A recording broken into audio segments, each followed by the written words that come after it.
आज ब्यावरा में journalists union of Madhya Pradesh jump के द्वारा प्रांतीय कार्य समिति बैठक एवं संभागीय पत्रकार सम्मान समारोह का आयोजन किया गया, जिसमें डिजिटल युग में पत्रकारिता की बदलती भूमिका कार्यक्रम के मुख्य अतिथि राजेश बादल, वरिष्ठ पत्रकार डॉक्टर अरुण सक्सेना प्रांतीय अध्यक्ष, मुख्य अतिथि डॉक्टर नवीन आनंद जोशी राष्ट्रीय महासचिव एवं पत्रकार उपस्थित रहे। डिजिटल युग में पत्रकारिता की बदलती भूमिका को लेकर अपने विचार रखे वरिष्ठ पत्रकार राजेश बादल ने AI क्या है डिफाइन करते हुए कहा। तो हम दूर हो रहे हैं और जोरदार तालियां बजाते राजेश बादल जी के लिए। करने वाला पत्रकार नहीं है, इंस्टाग्राम पे काम करने वाला पत्रकार नहीं है, यूट्यूब पे काम करने वाला पत्रकार नहीं है। ब्रिटेन और कनाडा हर जगह वीडियो सूचना भेज देते हैं।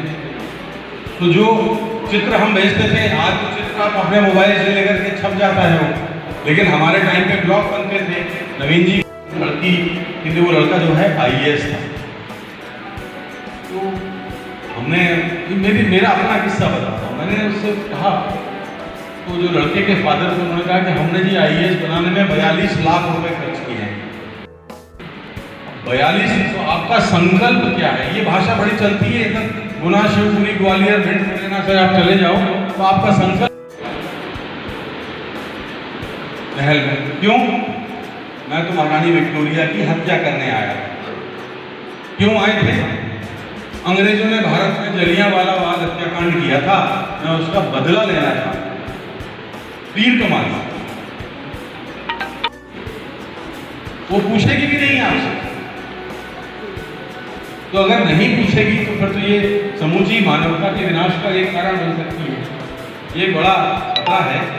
और उसके समर्थन में मैं एक बात कहूंगा, ये 2 साल पहले चीन, अमेरिका, इंग्लैंड और 30 और मुल्क थे, देश थे, उन्होंने एक सम्मेलन किया।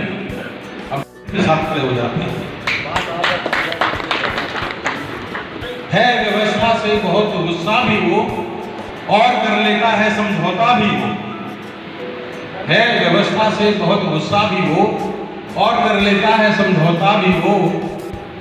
जिंदगी दौड़ में भी है शरीर और कई मोड़ों पे है ठहरा भी। गैर तो लगता नहीं वो आज भी, हाँ मगर लगता नहीं अपना भी। रशिया और 30 अन्य देश वो कह रहे हैं कि एक उन्होंने बुलेटरी घोषणा पत्र निकाला और उस घोषणा पत्र पर इन देशों ने हस्ताक्षर किए। वो ये कहते हैं कि सारे संसार में आर्टिफिशियल इंटेलिजेंस से भयानक विनाश होगा, बहुत विनाश होगा। ये इंसान को इंसान के खिलाफ भड़काएगा, ये प्रतिद्वंदी देशों को एक दूसरे के खिलाफ खड़ा करेगा, ऐसा उन्होंने कहा। और यहाँ से मैंने वो सिरा पकड़ा, क्योंकि उससे भारत की आज़ादी का आंदोलन जुड़ता है। 3 साल पहले, 2021 की बात है, 4 साल पहले की बात है। लंदन में जो सबसे लंबे समय तक वहाँ की महारानी विक्टोरिया थी, वो जो तब उस समय जिंदा थी, तो वहाँ पर एक लड़का पकड़ा गया 19-20 साल का। उसका नाम था जसविंदर सिंह या ऐसा। ये होता है या नहीं होता? इसलिए मैं कह रहा हूँ, मैं भाषण देने नहीं आया हूँ, मैं बातचीत करने आया हूँ कि आप फॉरेस्ट रेंजर को, एक्साइज इंस्पेक्टर को, पुलिस इंस्पेक्टर के बेटे से शादी करने के लिए जब सोचते हैं तो आप ये ध्यान रखते हैं कि भाई ऊपर का वेतन कितना है, उसकी अपना घर का मकान है, घर का मकान पता नहीं चलता आपको कि किस पैसे से बना है। तो संस्कार ऐसे होते हैं, आपको नहीं पता होता। और कई लोग तो ऐसे बड़ी बेशर्मी के साथ कहते हैं कि आजकल अगर ईमानदारी से हम जिएंगे तो जी नहीं पाएंगे, और बच्चे ऐसा सुनते हुए बड़े होते हैं। तो मैं ये जिम्मेदारी से इसलिए कह रहा हूँ कि देखिए 49 साल में मैंने नवभारत टाइम्स जयपुर शुरू किया, नई दुनिया जैसे अखबार में काम किया, और भी तमाम अखबारों में काम किया, चैनलों में काम किया, और अब इस समय डिजिटल के सबसे बड़े प्लेटफॉर्म पे काम कर रहा हूँ, newsviews.com पे, जो संसार में अकेला पोर्टल है तो हिंदी, अंग्रेजी, संस्कृत और गुजराती में चलता है। और मैं कह सकता हूँ कि 49 साल में मैंने कभी अपने ऊपर कोई दबाव महसूस नहीं किया। दबाव आदमी तब महसूस करता है जब उसके अपने स्वार्थ आड़े आते हैं। हम लोगों ने जिला प्रशासन और सरकार से एक संघर्ष छेड़ा और वो हम सच पर टिके थे, हम गांधी के रास्ते पे थे। गांधी से बड़ा इस देश में पत्रकार कोई दूसरा नहीं हुआ। गांधी का सत्याग्रह, सत्याग्रह यानी सत्य का आग्रह, कितनी बड़ी बात है।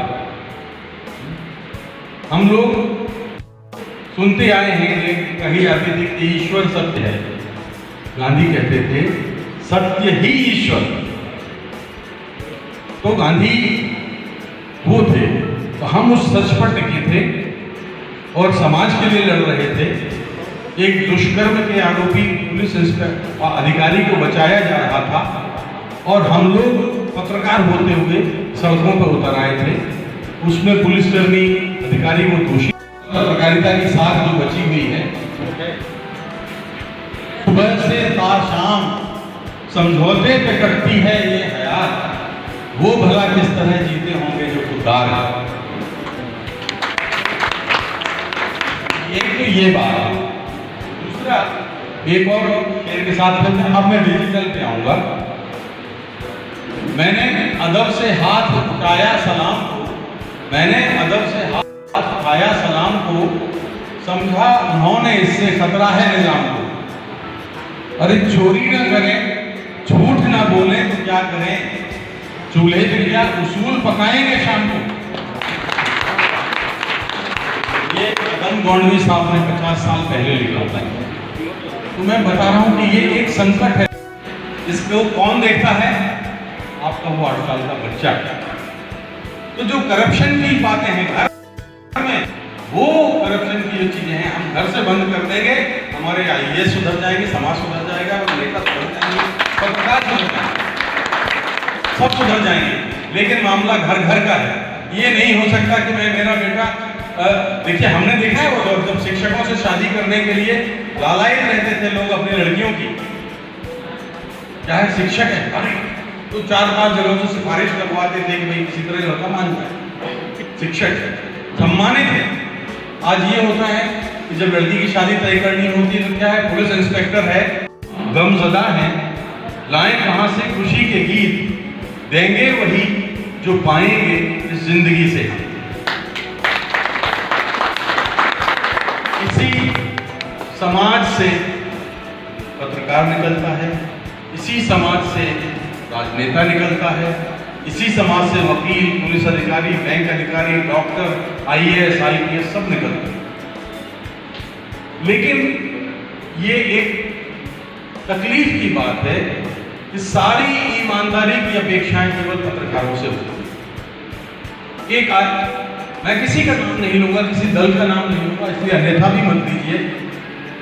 एक कोई नेता जब सांसद निधि में खुलेआम कमीशन लेता है, एक विधायक जब खुलेआम कमीशन लेता है, डॉक्टर जब ऑपरेशन के लिए पहले पैसे रखा लेता है, एक आईएएस जब ठेके में कमीशन लेता है, रिवॉल्वर बंदूक का लाइसेंस जारी करने के पैसे लेता है, आईपीएस केस बंद कराने के पैसे लेता है, तो उसी समाज से निकले पत्रकार से आप अलग होने की उम्मीद कैसे कर सकते हैं?